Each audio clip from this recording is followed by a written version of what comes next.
Shalom.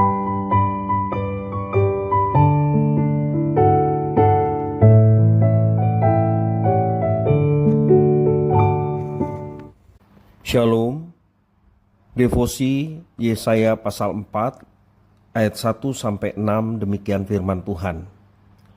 Pada waktu itu 7 orang perempuan akan memegang seorang laki-laki serta berkata, "Kami akan menanggung makanan dan pakaian kami sendiri.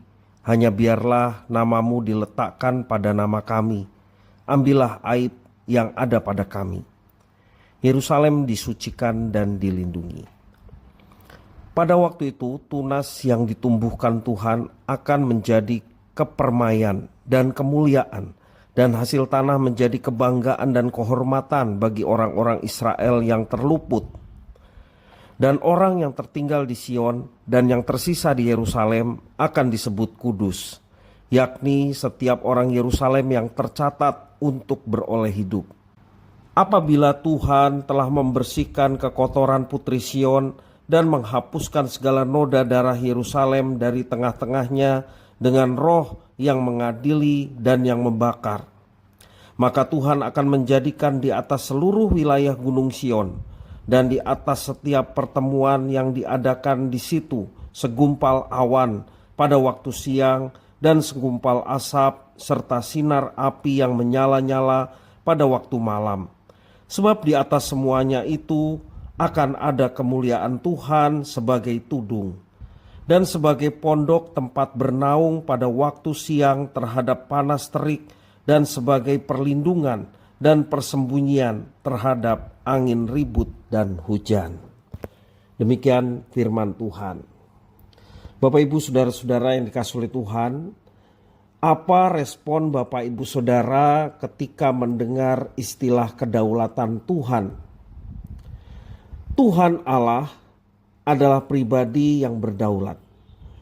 Kedaulatannya merupakan hal yang tidak bisa diganggu-gugat. Ketika kedaulatan ini dikaitkan dengan umat perjanjiannya, maka hal itu menegaskan bahwa Tuhan Allah memiliki otoritas tertinggi dan mutlak atas mereka.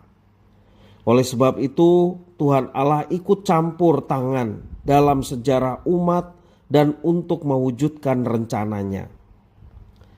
Dalam nubuatannya, Yesaya menyebutkan bagaimana Tuhan Allah berdaulat melakukan hal yang mendatangkan pemulihan dan kemurnian bagi Yerusalem. Hal ini terjadi setelah umat kembali dari pembuangan, dan Yesaya menegaskan bahwa Tuhan menumbuhkan tunas yang akan menjadi kepermaian dan kemuliaan. Tuhan pula yang akan membersihkan kekotoran dan menghapuskan segala noda darah dari Yerusalem, dan Dia juga yang akan melindungi umatnya. Yesaya menggambarkan Tuhan sebagai tudung atau pondok, tempat bernaung dan perlindungan, serta persembunyian dalam ayat 5-6. Di sini tampak bahwa Tuhan Allah berinisiatif memulihkan keadaan umatnya, dan Ia mengupayakan segala hal untuk mendatangkan kebaikan bagi umat. Semua ini akan terjadi pada orang-orang Israel yang terluput dan orang Yerusalem yang tercatat untuk memperoleh hidup. Artinya, pemulihan bagi umatnya bisa terjadi melalui proses yang tidak sederhana. Pemulihan hanya berlaku bagi mereka yang rela dibersihkan dari kekotoran, dari segala noda darah, dan juga roh yang mengadili dan membakar. Akhirnya Tuhan Allah menghendaki pemulihan hubungan antara dirinya dengan umat perjanjian. Bersyukurlah karena Tuhan Allah berinisiatif memulihkan umatnya. Saat ini melalui Yesus Kristus, pintu anugerah dibuka untuk pemulihan itu.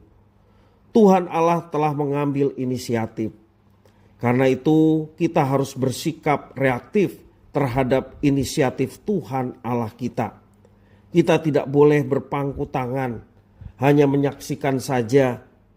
Kita harus bertobat dari segala dosa agar kita dapat kembali masuk ke dalam persekutuan kekal dengan Tuhan Allah dan menyambut anugerahnya yang sedemikian besar. Tuhan Yesus memberkati.